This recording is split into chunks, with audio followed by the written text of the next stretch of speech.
நம் பிள்ளைகள் 6 வயதுக்கு மேல், நம்ம பிள்ளைங்க 6 வயசுக்கு மேலே உள்ள பிள்ளைங்க மற்ற பிள்ளைகளை அடிக்கும் போதோ அல்லது மற்றவர்களை பாதிக்கும் வகையில் நடக்கும் போதோ பெற்றோர் மார்க்க அடிப்படையில் எப்படி கையாளுவது? இன்னும் சில சமயம் பெற்றோர் விசாரிக்கும் போது தன் பிள்ளைகள் சொல்வதை உண்மையாக கருதி எதிர்வாதத்தை முற்றிலுமாக புறக்கணிக்கிறார்கள். இது அந்த பிள்ளைகள் தங்கள் மனதில் தன் பெற்றோர் தன்னுடைய கருத்தை மட்டும்தான் கேட்பார்கள் என்ற எண்ணத்தை ஏற்படுத்துகிறது. இதில் மார்க் அடிப்படையில் பெற்றோர்கள் பிள்ளைகள் விஷயத்தில் எப்படி நடந்து கொள்ள வேண்டும் அப்படின்னு சொல்லி முகமதுங்கிற ஒரு சகோதரர் கேட்குறாரு. அதாவது சில பெற்றோர் என்ன செய்வாங்கன்னு கேட்டால், 2 பேர் சண்டை பிடிச்சிட்டாங்க, என் பிள்ளையும் இன்னொரு ஆள் பிள்ளையும் சண்டை பிடிச்சிட்டான்னு வைங்களேன். சண்டை பிடிச்சாங்கன்னு சொன்னால் அந்த சண்டையில் என்ன நியாயம்னு சில பெற்றோர் பார்க்கவே மாட்டாங்க. என் பிள்ளை நீ எப்படி அடிச்ச அப்படின்னு சொல்லிட்டு இவன் சொல்கிற இவங்க புள்ள சொல்கிறத கேட்டுக்கொண்டோ அல்லது கேட்காமலே இவங்களே ஒரு முடிவு எடுத்துக்கொண்டோ என்ன செய்வாங்கன்னு கேட்டால் அந்த அடுத்த பிள்ளையோட சண்டைக்கு போவாங்க, அடுத்த பிள்ளையோட பெற்றோரோட சண்டைக்கு போவாங்க, குடும்ப பகையாவெல்லாம் போய் முடிஞ்சிடும். அப்படி தான் இருக்குது. சில பெற்றோர் என்ன செய்வாங்கன்னு கேட்டால் அவங்க பிள்ளை தான் அடிப்பாங்க, ஏன்டா அவனுக்கு தேவையில்லைன்னு அப்படி பெற்றோரும் இருக்கிறார்கள். பிள்ளைகளை வளர்க்கும் பொழுது பிள்ளைகளுக்கு மத்தியில் சண்டை வந்துச்சின்னு சொன்னால் பெற்றோர்கள் தங்கள் பிள்ளை சார்பாகத்தான் இருக்கணுமா, அல்லது அப்படி இருந்தால் அந்த பிள்ளையை கெடுத்துருமே, அது நம்ம என்ன செஞ்சாலும் நம்ம பெற்றோர் நமக்கு சப்போர்ட் பண்ணுவாங்க என்ற நிலைக்கு வளர்த்தோம்னு சொன்னால் அவன் இப்படி நல்ல ஒரு சமுதாயமாக இப்படி உருவாகுவான் அப்படிங்கிற மாதிரி கேட்குறாரு. பொதுவாக இஸ்லாத்தின் அடிப்படையான ஒரு விஷயம் என்னன்னு கேட்டால், அதாவது நீதியாக நடக்கணுங்கிறது இஸ்லாத்தின் பொதுவான ஒரு அம்சம். பிள்ளைகளாக இருக்கட்டும் பிள்ளைகள் அல்லாத மற்றவங்களாக இருக்கட்டும், 2 பேருக்கு பிரச்சனை என்று சொன்னால் பிரச்சனை என்ன, அதில் யார் பக்கம் நீதி, அதை விசாரிக்காமல் என்ன செய்யக்கூடாது, ஏன் புள்ள ஓம் புள்ளங்கிற அடிப்படையில் பிரச்சனை அணுகவே கூடாது. சண்டை வந்துச்சுன்னு சொன்னால் நம்ம பிள்ளை மேலேயும் தப்பு இருக்கும், அவன் பிள்ளை மேலேயும் தப்பு இருக்கும். நம்ம விசாரித்து பார்த்து யார் மேலே தப்பு இருக்குதோ அதுக்கு தகுந்தவாறு நம்ம அந்த வளர்த்தா தான் நம்ம பிள்ளை நல்ல பிள்ளையாக வளரும், இல்லைன்னா தருதலை பிள்ளையாக போயிடும்.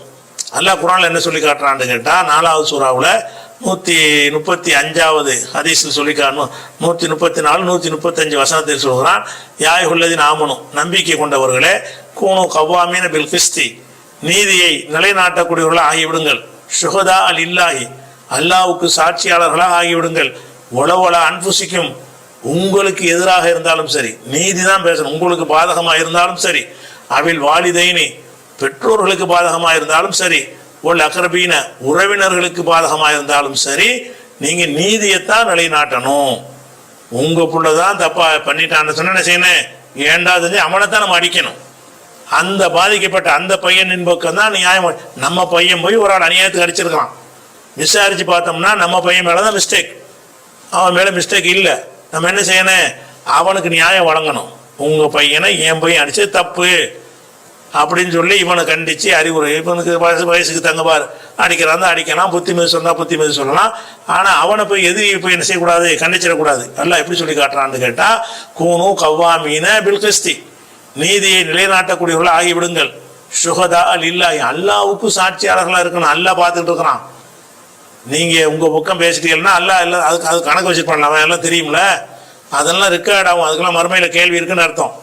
உடவள அன்புசிக்கும் உங்களுக்கு எதிராக இருந்தாலும் சரி, அவில் வாலிதைன் உள்ள அக்கரபியின் பெற்றோருக்கும் உறவினருக்கு பாதிப்பாக இருந்தாலும் சரிதான் நீங்கள் நீதியை நிலைநாட்ட வேண்டும் என்று 134 வசனத்தில் அல்லாஹ் சொல்லி காட்டுகிறான்.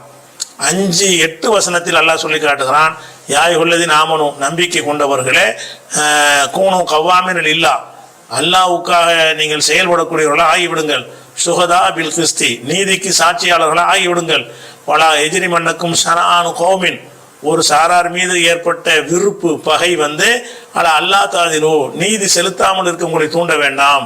ஒருத்தனை பிடிக்காதுங்கிற காரணத்தினால அவனுக்கு நீதி செலுத்தக்கூடாதுன்னு முடிவு எடுக்கக்கூடாது. உங்களுக்கு பிடிக்காதனா இருந்தாலும் சரி, அவன் பக்கமும் நியாயம் இருக்கலாம். அப்போ ஒரு சமுதாயத்தின் மீது உள்ள ஒரு வெறுப்பு பகை அல்லாஹ் தாதிலோ நீதி செலுத்தாமல் இருக்க உங்களை தூண்டக்கூடாது. ஏதிலோ நீதி செலுத்துங்கள், அக்கரபுலி தக்குவா அதுதான் தக்குவாவுக்கு நெருக்கமானது, இறையச்சத்துக்கு நெருக்கம். உங்களுக்கு இறையச்சம் இருக்குதாங்கிறது தொழுகை பாதத்தை வச்சு மட்டும் இடப்படப்படாது. உங்கள் பிள்ளைக்கு அடுத்த பிள்ளைக்கு சண்டை வந்துச்சுன்னா நீங்கள் எப்படி நடக்கிறீங்க, அங்கேயும் தக்குவா இருக்கிறது. உங்கள் பிள்ளைக்கு இன்னொரு பிள்ளைக்கு சண்டை வந்துச்சுன்னு சொன்னால் நீதியின் பக்கம் நீங்கள் நின்றா தான் உங்களுக்கு இறையச்சம் இருக்குன்னு அர்த்தம். பிள்ளையின் பக்கம் நின்றீங்கன்னா இறையச்சம் இல்லைன்னு அர்த்தம். அல்லாஹ் சொல்லி காட்டுகிறான், எழுதிலோ நீதியாக நடங்கள், அக்கரபுலி தக்குவா அதுதான் வந்து தக்குவாவுக்கு நெருக்கமானது. ஒத்தகுல்லா, அல்லாஹ்வை அஞ்சிக் கொள்ளுங்கள். இன்னல்லாஹ பிமா தஅமலூன், இன்னல்லாஹ ஹபீர் பிமா தஅமலூன். நீங்கள் செய்கிறது அல்லாஹ் பார்த்துக்கிட்டு இருக்கிறான். நீங்கள் வந்து உங்கள் ஆளுன்னு சொல்லி நீங்கள் நீதியை வளைச்சிங்கன்னு சொன்னால் அவனுக்கு எல்லாம் இருக்கான்னு பார்த்துட்டு இருக்கிறான் என்பதை எல்லாம் சொல்லி காட்டுகிறான். இது 5வது சூறாவில் 8வது வசனத்தில் இருக்கிறது. அதே மாதிரி எல்லாம் என்ன சொல்கிறான்னு கேட்டால், இன்னல்லாஹ யஅமுருக்கும் அன் துஅத்துல் அமானாத்தில் அஹ்லிஹா, அமானிதங்களை அதற்குரியவர்களிடத்தில் ஒப்படைக்க வேண்டும் என்று அல்லாஹ் கட்டளையிடுகிறான். ஒய்தா ஹக்கம்து பைனன் நாசி, மக்கள் மத்தியிலே தீர்ப்பளிக்கும் பொழுது, மக்கள் மத்தியில்னா உங்கள் புள்ள அந்த புள்ள, அதுவும் மக்கள் தான். மக்கள் மத்தியில் தீர்ப்பளிக்கும் பொழுது அன் தஹ்குமு பில் அத்லி, நீதியாக தீர்ப்பளிக்க வேண்டும் என்று அல்லாஹ் என்ன செய்கிறான், வந்து கட்டளையிடுகிறான். இன்னல்லாஹ நிஅம்மா யஇதுக்கும் பிஹி, அல்லாஹ் உங்களுக்கு செய்கிற அழகான அறிவுரை இதுதான் அப்படின்னு 4:58 வசனத்தில் அல்லாஹ் சொல்லி காட்டுகிறான். அதே மாதிரி வந்து 16:90 சொல்லுகிறான், இன்னல்லாஹ யஅமுரு பில் அத்லி வல் இஹ்சான், அல்லாஹ் வந்து நீதியை கட்டளையிடுகிறான், பிறருக்கு உபகாரம் செய்வதை கட்டளையிடுகிறான். வஈதாஇ தில் குர்பா, உறவினர்களுக்கு வழங்குவதை கட்டளையிடுகிறான். வயன்ஹா அனில் ஃபஹ்ஷாஇ வல் முன்கரி வல் பகி, அருவருக்கத்தக்க காரியம், வெறுக்கத்தக்க காரியம், அநியாயம் செய்கிறது, இதையெல்லாம் தடுக்கிறான். ஏழுக்கும் அல்லாஹ் உங்களுக்கு அறிவுரை கூறுகிறான். நல்லக்கும் ததக்கரும், நீங்கள் வந்து படிப்பினை பெறுவதற்காக அல்லாஹ் இதை செய்கிறான்ங்கிறான்.